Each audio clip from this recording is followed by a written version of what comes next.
acclamer ce matin. N'oubliez pas notre mot d'ordre, c'est une année de conquête. Et le mois de janvier est tombé. Il y a eu des prophètes de malheur qui ont prophétisé sur ta vie, mais ils ont prophétisé en vain.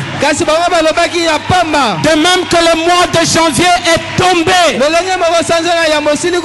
allons faire écrouler encore ce mois de février, parce que c'est une année de conquête. Et je déclare que tu es un vaillant conquérant. Nous allons conquérir. Nous irons de conquête à conquête. Personne ne peut nous empêcher. Oh, soyez bénis ce matin.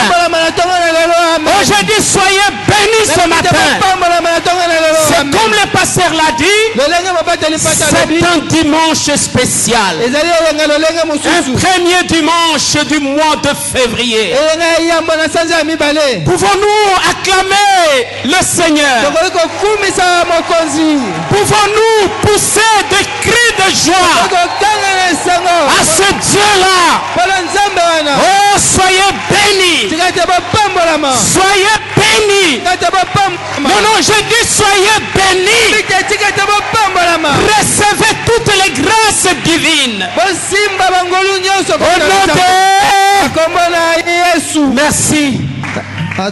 Nous pouvons prendre place. Encore une fois de plus, nous rendons grâce à notre Dieu pour cette magnifique opportunité qu'il nous offre en ce début de ce mois de février pour partager la parole de Dieu avec le peuple de Dieu.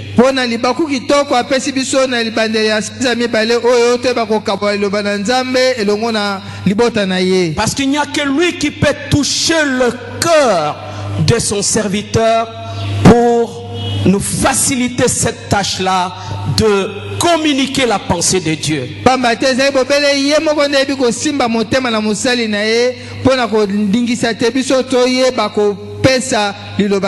Mais je ne cesserai jamais de le dire que le Seigneur se souvienne de son serviteur. Pour cette marque de confiance qu'il ne cesse d'afficher à ma modeste personne. Voilà pourquoi je n'oserais jamais le décevoir. Un homme de Dieu, un homme de grand cœur, un homme qui sait lire les temps et les circonstances. Et à ses côtés, il y a une grande dame. C'est bien entendu la Maman Liliane. Que Dieu vous bénisse. Je ne saurais pas commencer mon sermon sans dire merci à tout le corps pastoral.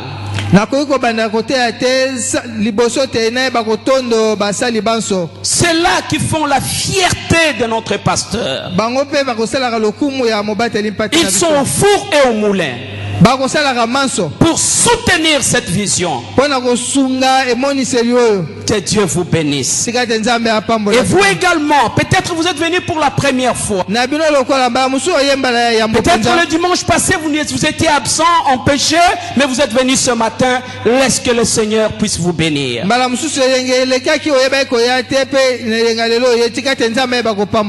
Que Dieu vous bénisse. Alors, nous voulons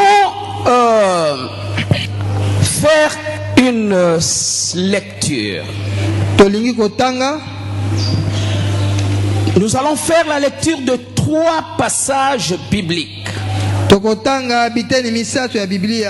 Et j'aimerais que nous soyons attentifs à la lecture de ces 3 passages. Le premier, nous allons lire Ésaïe chapitre 6, versets 7 à 8.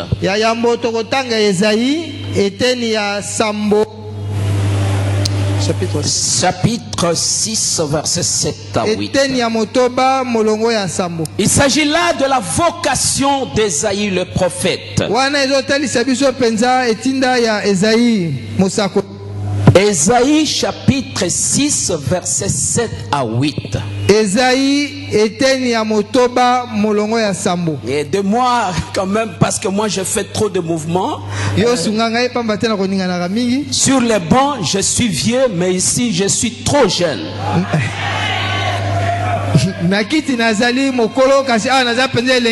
Parce que c'est l'onction qui parle. Et ce matin vous serez affecté de cette onction. Je le crois.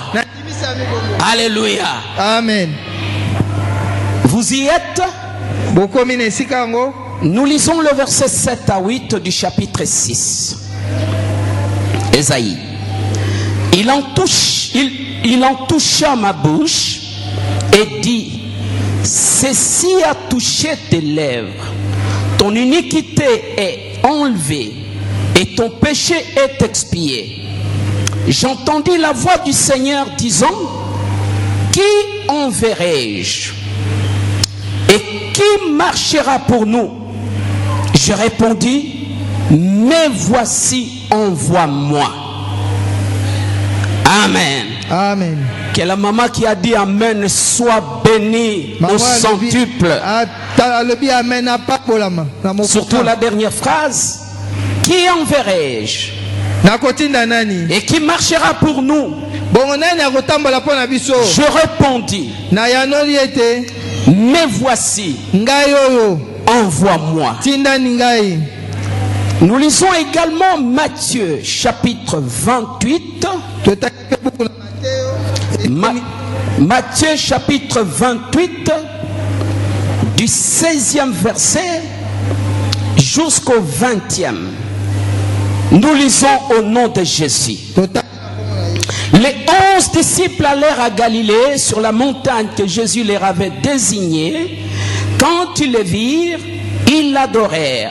Mais quelques-uns eurent de doutes.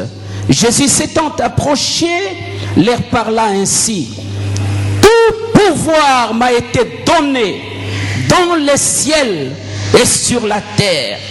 Allez, faites de toutes les nations des disciples, les baptisant au nom du Père, du Fils et du Saint-Esprit, et enseignez-leur à observer tout ce que je vous ai prescrit. Et voici, je suis avec vous tous les jours jusqu'à la fin du monde. Merci. La troisième lecture, nous sommes dans le livre de Jean, chapitre 20, verset 19 jusqu'à 21. Le soir de ce jour, j'ai dit Jean chapitre 20,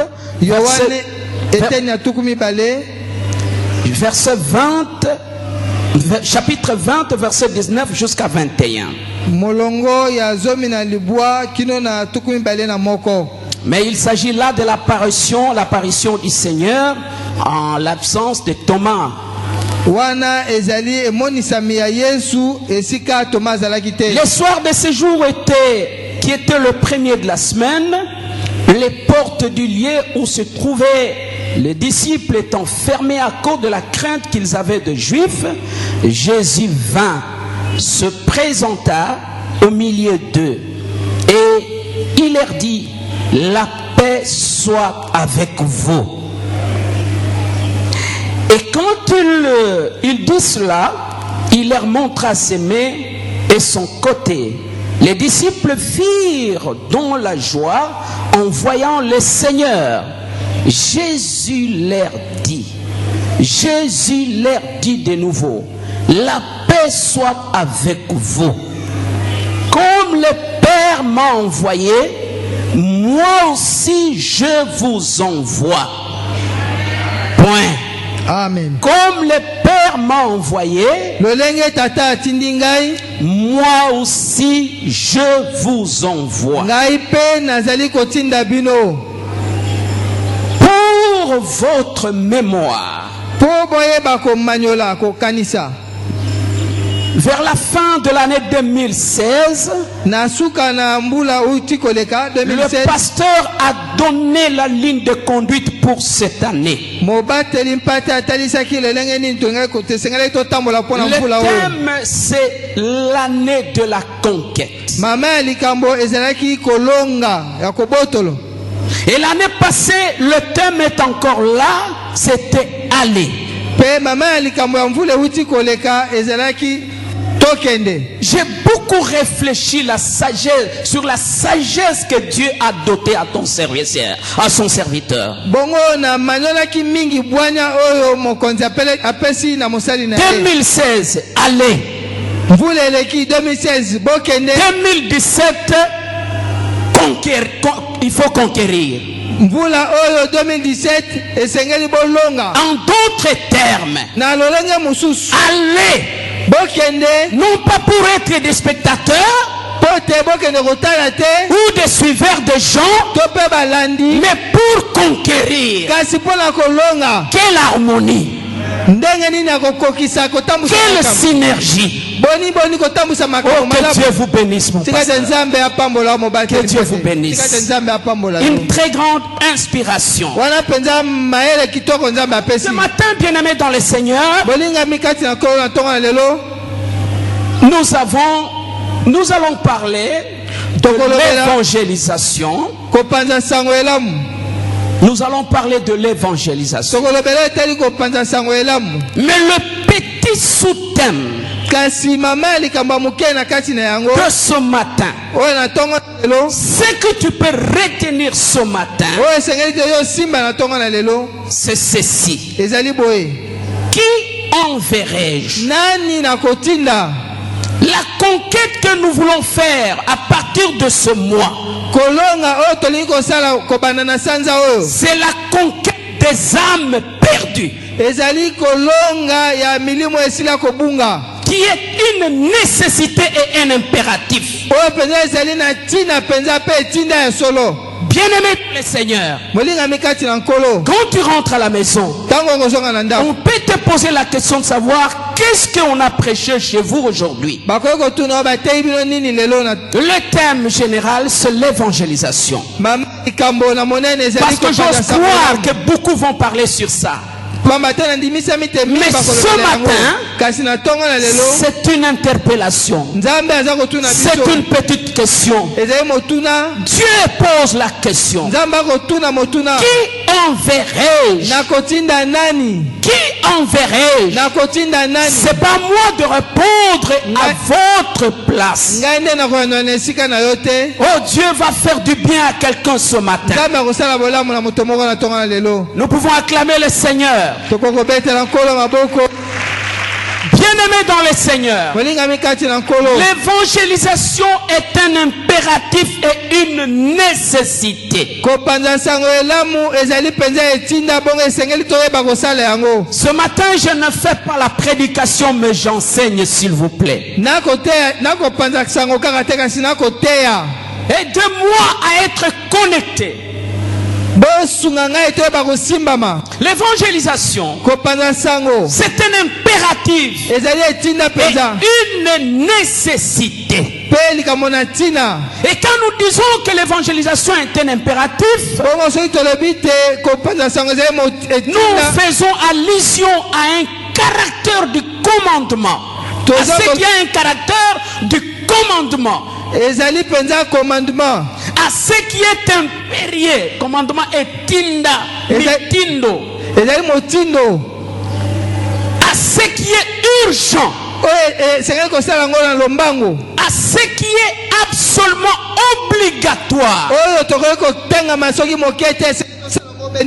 à ce qui est obligatoirement indispensable, à à ceux qui s'imposent. L'évangélisation, c'est l'ordre suprême. L'ordre suprême. L'évangélisation, c'est la grande commission que Dieu a donnée à l'Église. En parlant de l'évangélisation, nous voulons parler tout simplement de la conquête des âmes.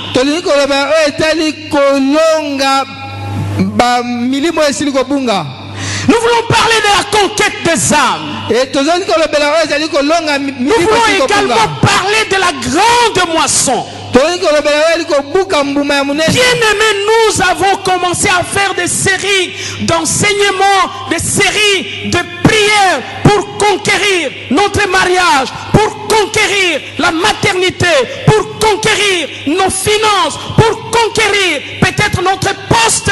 Mais cette fois-ci, je l'ai dit et je le répète, l'ordre suprême, c'est la conquête des âmes, c'est l'évangélisation.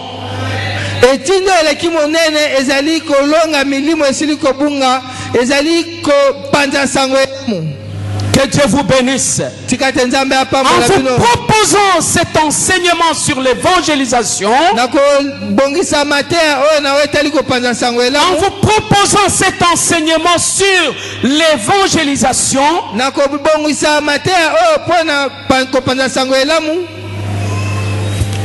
nakobongisaka lilakisi oyo pona bopalanganisi ya sango malamu.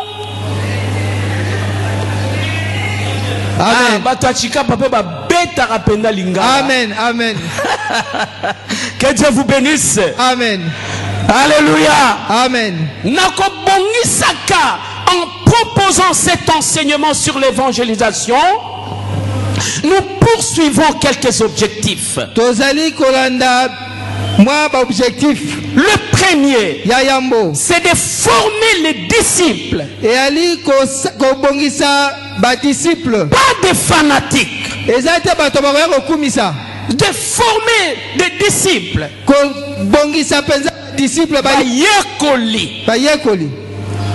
Pas des suiveurs. Pas des spectateurs. Deuxième objectif, c'est de faire de notre église, de notre communauté, une église ou une communauté missionnaire.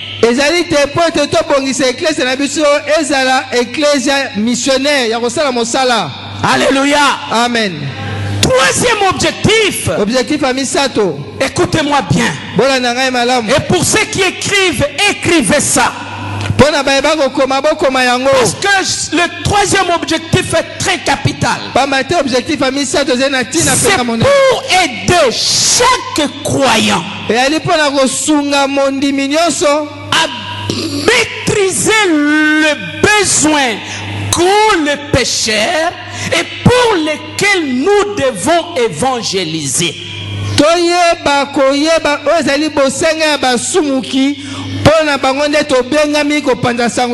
Je ne sais pas, c'est ce qu'il a dit. Et d'aider chacun de nous, de nous aider, d'aider chaque croyant à maîtriser, à connaître les besoins qu'ont les pécheurs.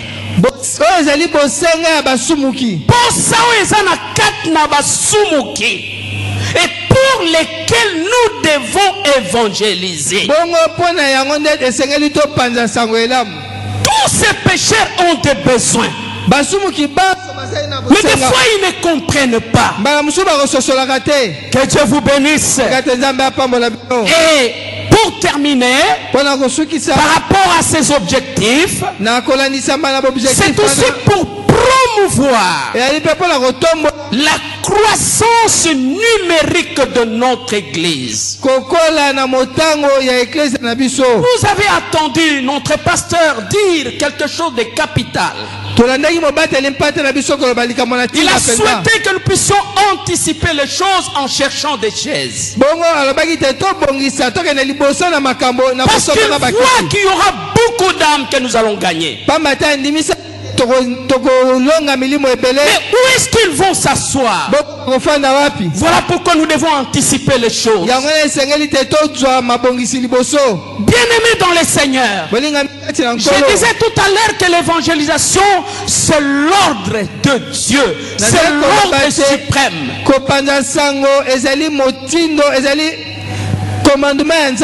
C'est quand c'est pas Papa Fidèle que je peux apprendre, il est un grand officier, et quand la hiérarchie lui donne des commandements d'aller, je ne sais pas moi, à Irengeti, il ne va pas refuser. Et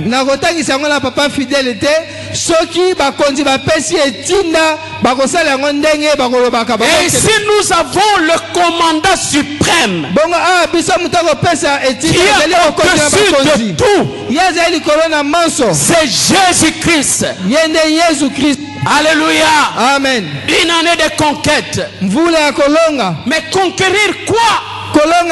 Nous devons conquérir les âmes perdues. Nous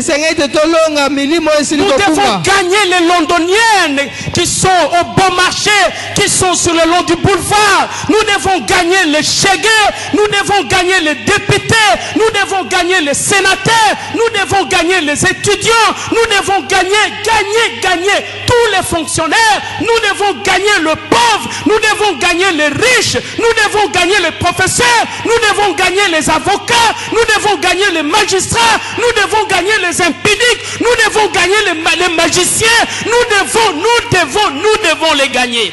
Et c'est longa banso, bandumba, banakelasi, bavocat, magistrat, fonctionnaire, batobanso, batololenge nyonso. Ah Jésus.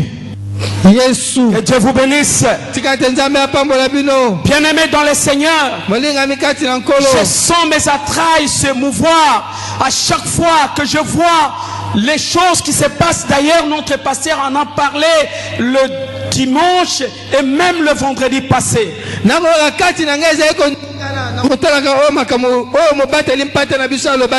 Vous comprenez, bien-aimés, que lorsque Dieu nous appelle, et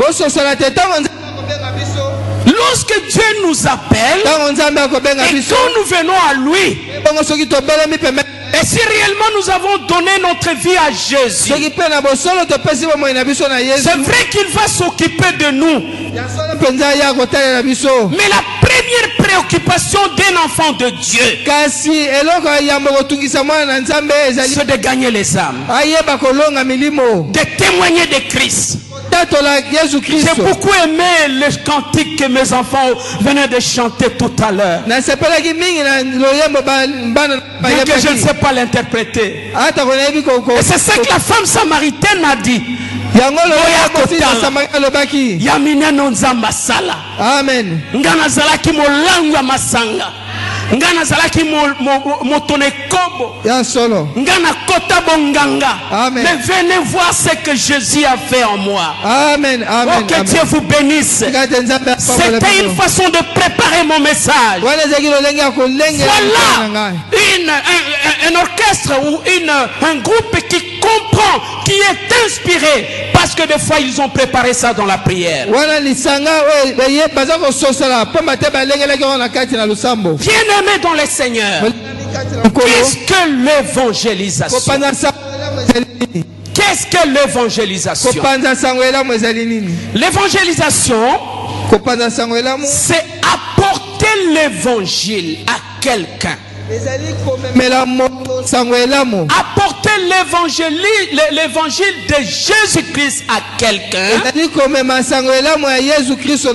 dans le but de l'aider à l'accepter comme son Seigneur et Sauveur.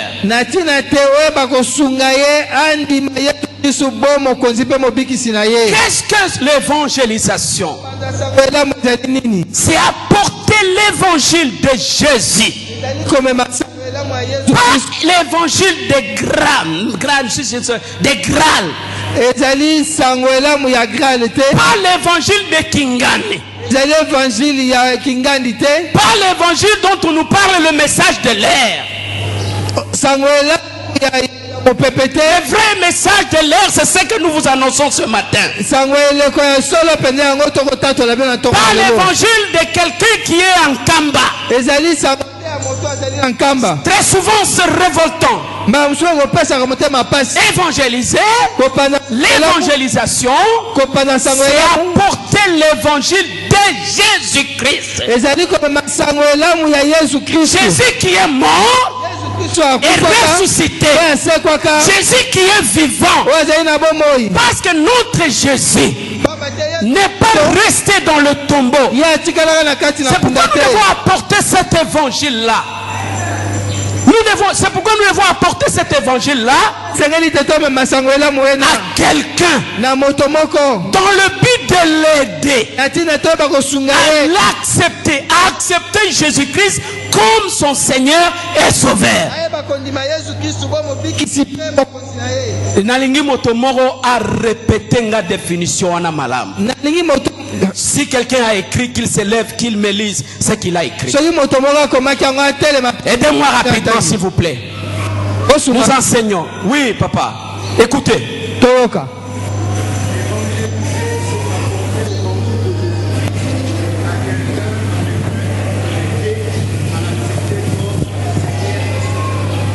Sur 10.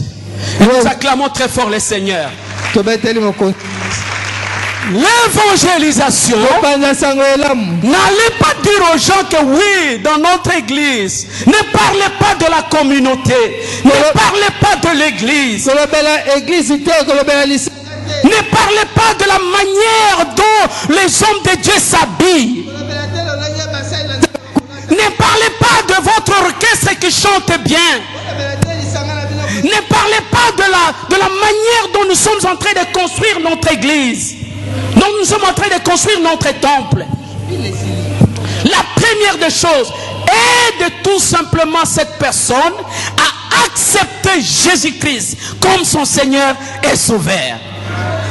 Bon, il y a qu'un en église Nabiso, on délivre les gens. Là, vous êtes à côté. Là, au Bétine Baobaka, na terme footballistique, au Beti Poto. Alléluia. Au Babota Kamingi l'église Nabiso. Qui donne les enfants ici? Qui donne les mariages? C'est Jésus. Qui donne l'emploi? C'est Jésus. Qui donne la promotion? C'est Jésus. Qui donne la réussite? C'est Jésus. Qui guérit? C'est Jésus. Qui permet à quelqu'un de quitter de l'opprobre à l'élévation? C'est Jésus. Alors, aidez cette personne-là à connaître ce Jésus-là, à l'accepter comme son Seigneur et Sauveur. Que Dieu vous bénisse. Que Dieu vous bénisse. La méthode de Dieu, c'est l'homme.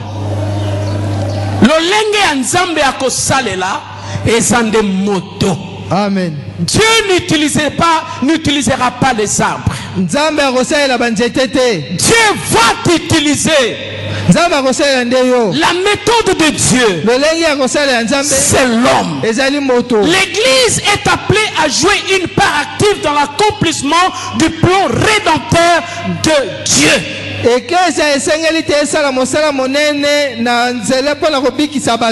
Je dis encore, l'église, c'est la main de Dieu pour ramener les âmes perdues vers leur Créateur. C'est-à-dire,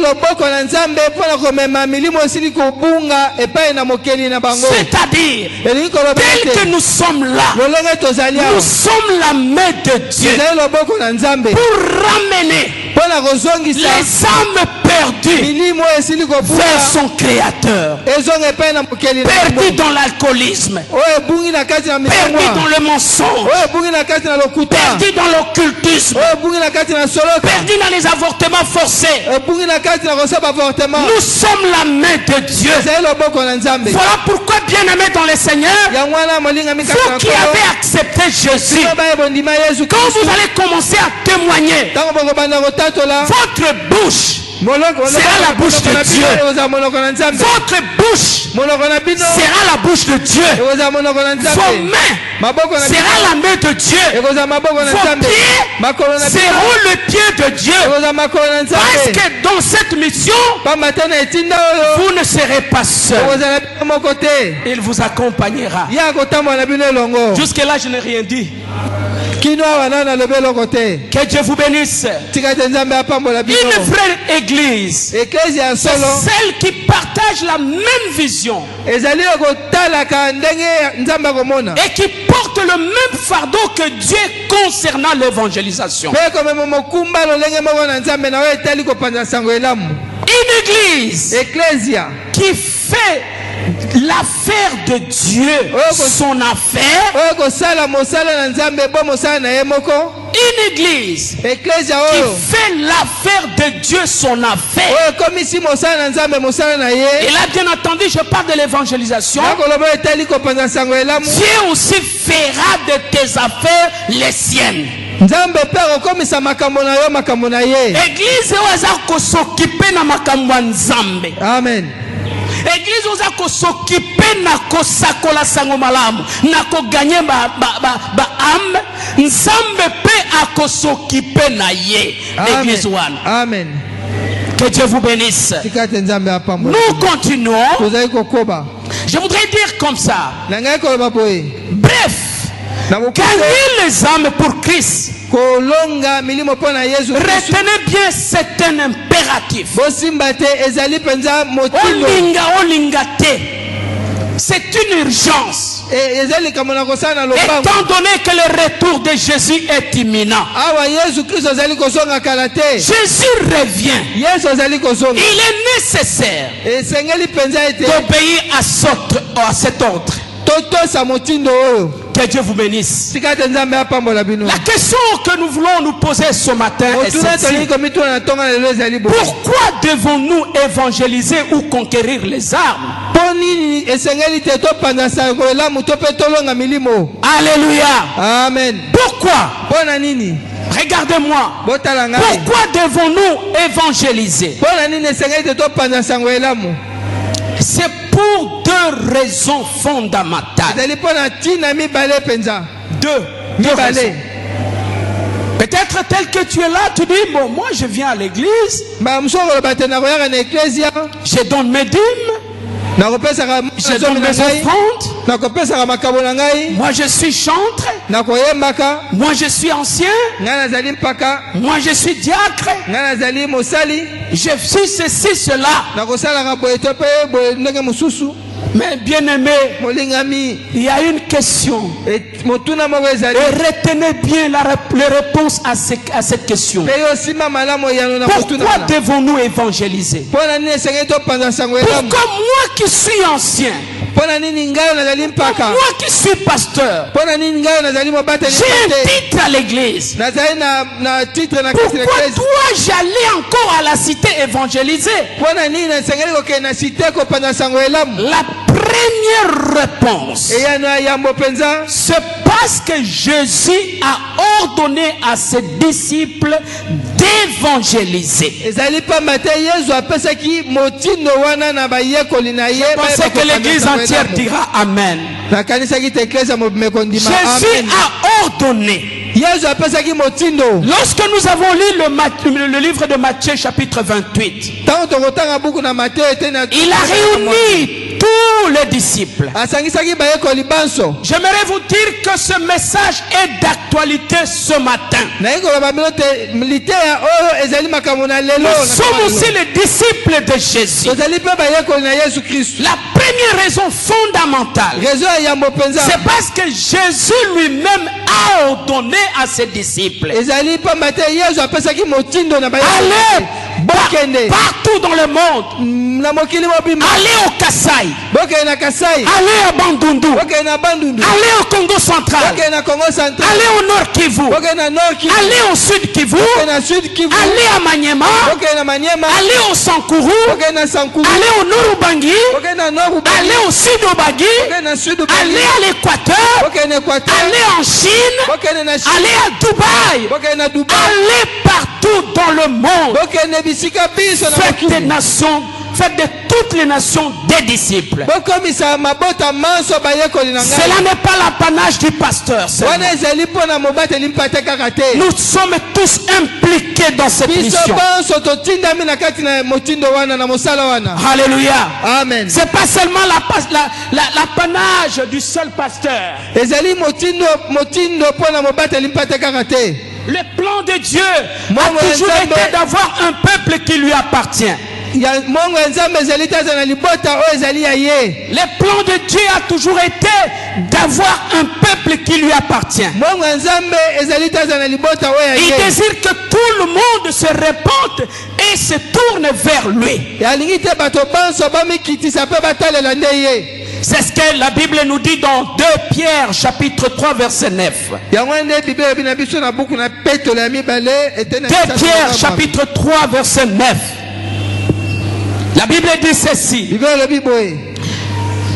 Le Seigneur ne tarde pas dans l'accomplissement de la promesse.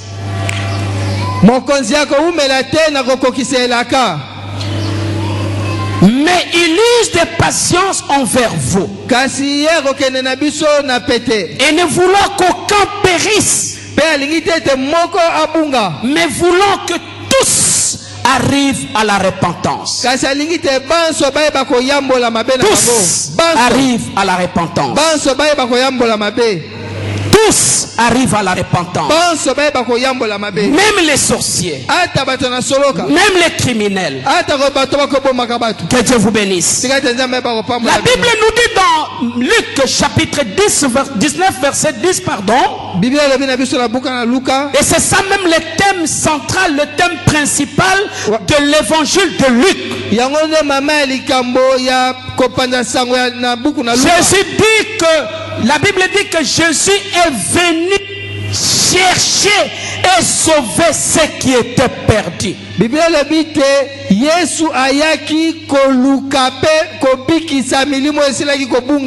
monde est perdu dans le péché. Regardez le taux de criminalité dans le monde. Des petites filles de 11 à 12 ans ne savent plus garder leur virginité. Regardez le terrorisme dans le monde. Regardez tout simplement comment les gens s'enivrent.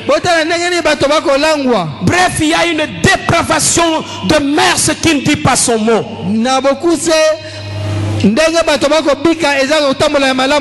Et la mission de Dieu, c'est de venir chercher et sauver ceux qui étaient perdus. Que Dieu vous bénisse. Et nous voulons dire seulement ceci avant de terminer, parce que nous allons continuer si Dieu nous prêtera vie, parce que j'aimerais dire que rien n'est dit jusque là. Le passage de Matthieu 28 là nous révèle 5 vérités. Matthieu 28. Quand vous lisez le verset 18, la première vérité, c'est qu'on nous parle de la souveraineté du roi. La souveraineté du roi. C'est-à-dire, il a reçu l'autorité suprême et absolue sur toutes les créatures.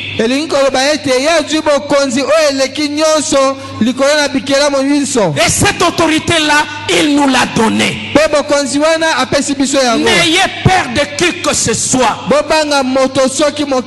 Colonel soit-il, général soit-il. Non, Dieu est souverain. Deuxième vérité, toujours le verset 19. C'est l'étendue de l'autorité du roi. Cette bonne nouvelle doit être prêchée partout dans le monde. Prêchez l'évangile à Bolomba. Prêchez l'évangile chez les Kamouinan Sampo. Prêchez l'évangile à Luozi. Mais prêchez l'évangile à Kinsensu. Allez à Rufla. J'ai dit allez à Rufla. Il y a des âmes qui meurent là-bas. Allez à Malueka. N'est-ce pas Dieu nous a donné ces nations-là? N'est-ce pas Dieu nous a donné tout ce peuple-là pour que nous leur apportons l'évangile de Jésus? Troisième vérité, c'est l'objectif du roi. La première vérité, j'ai parlé de la souveraineté du roi. La deuxième vérité, c'est l'étendue du roi. L'étendue de son autorité. Ne dites jamais que non, ne limitez pas Dieu. La troisième vérité, c'est l'objectif du roi. Faire des disciples. L'objectif du roi. Pas de suiveurs. Faire des disciples. Et tu disciple de Dieu, on te reconnaîtra par les fruits. La quatrième vérité, c'est la recommandation du roi. Allez. Pour faire quoi? Pour annoncer la bonne nouvelle. Baptiser et enseigner. Amen, amen. Amen. Et la cinquième vérité, c'est la présence du roi dans cette mission. Il n'a pas dit que je serai avec vous. Il a dit je suis avec vous. Pourquoi être complexé devant un ministre? Pourquoi être complexé devant je ne sais qui? Il est anormal de voir beaucoup de gens qui perdent leur temps inutilement à des discussions vaines. Voilà les 5 vérités que nous révèle le chapitre 28 de Matthieu. La souveraineté du roi, l'étendue de son autorité, l'objectif du roi, la recommandation du roi et la présence du roi.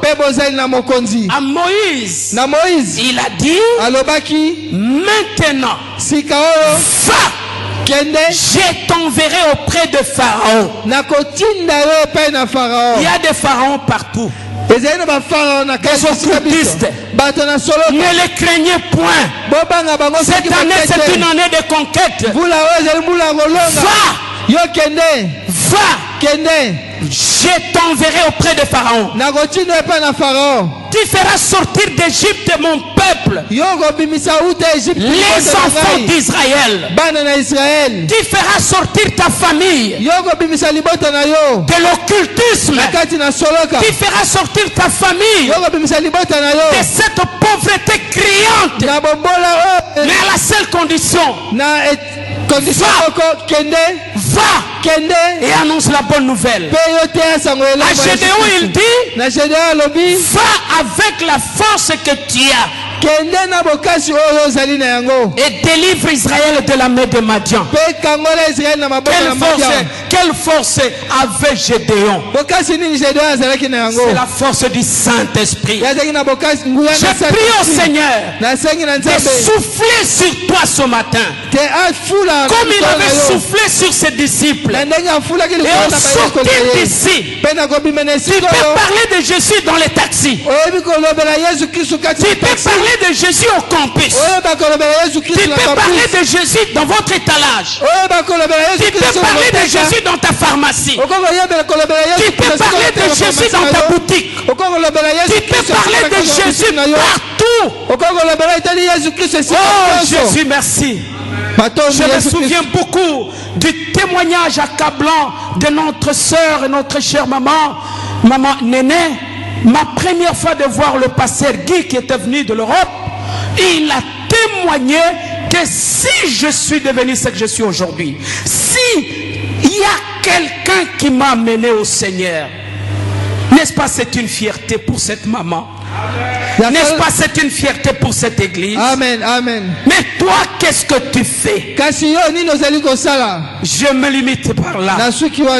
Il y a beaucoup à dire. La Bible dit ceci. Qui enverrai-je? J'aimerais appeler quelqu'un qui dira oui, Seigneur, me voici, envoie-moi. Alléluia. Amen. Je suis resté distrait. Ma bouche est cadenassée. Ça fait longtemps que je ne parle pas de Jésus. Seigneur, me voici, envoie-moi. Mais si quelqu'un est là, qu'il se tienne debout, parce qu'il va souffler sur toi, et cause à la yoli sous-souté, ce ne sera plus toi. Tu avais peur, mais Dieu t'a donné ton quartier. Dieu t'a donné tout Lemba. Dieu t'a donné tout Kinshasa. Dieu t'a donné l'établissement peut-être où tu étudies. Qui enverrai-je? La première personne qui va s'élever, c'est celui-là qui sera obéissant à cette recommandation, qui peut accepter de répondre comme Esaïe. Seigneur, me voici, envoie-moi. C'est ça ta réponse. Merci. Merci. Qui enverrai-je? Dans cette mission, ce n'est pas l'affaire des pasteurs. C'est tout le monde. Mais il n'y a que 3-4 mamans que je vois. Qui enverrai-je? Envoie-moi. Moi-même, je suis debout. Qui enverrai-je? Auprès des Londoniennes. Qui enverrai-je? Auprès de Chégué. Qui enverrai-je? Auprès des musiciens qui ne font qu'adorer les femmes à la longueur de la journée. Qui enverrai-je? Auprès des impudiques. J'aimerais que nous puissions nous tenir debout. La seule prière et le seul appel que je fais, c'est à celui qui veut aller. Celui qui dira ce matin, comme c'est une urgence, Seigneur, me voici, envoie-moi. Envoie-moi là où tu voudras. Envoie-moi, Seigneur, pour que je parle de toi. Nous pouvons commencer à prier. Envoie-moi, Seigneur. Envoie-moi partout. Même en Chine, oh Dieu. Même chez les pygmées, Seigneur. Mais voici, envoie-moi. Je ne peux pas refuser cela. Seigneur, envoie-moi. C'est une mission. C'est une recommandation. Envoie-moi. Envoie-moi, Seigneur. Nazoyo Kayote. Je ne t'entends pas. Je te dis qu'il y a des grands secrets dans l'évangélisation. Envoie-moi, Seigneur, de parler aux malades de Mama Yemu. Envoie-moi, Seigneur, de parler aux avocats. Envoie-moi, Seigneur, de parler à mes collègues. Envoie-moi, Seigneur, de parler aux délaissés. Envoie-moi, Seigneur. Au nom de Jésus, nous prions. Alléluia.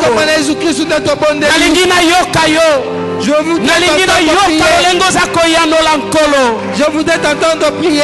Alléluia. Amen. Dis au Seigneur qu'il t'envoie. Envoie-moi. Partout où tu m'enverras, Seigneur. Oh, souffle sur moi. Maintenant, le Seigneur est en train de souffler sur toi pour te donner le courage, pour te donner la force de témoigner de Jésus. Il est en train de souffler. Prie. Il t'envoie. Ngaina kende, ngaina kende, ngaina kende, mosala, ngaina kende, ngaina kende, ngaina kende, mosala.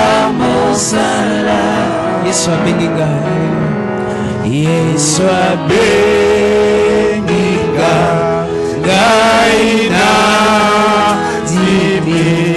Yesu abenginga,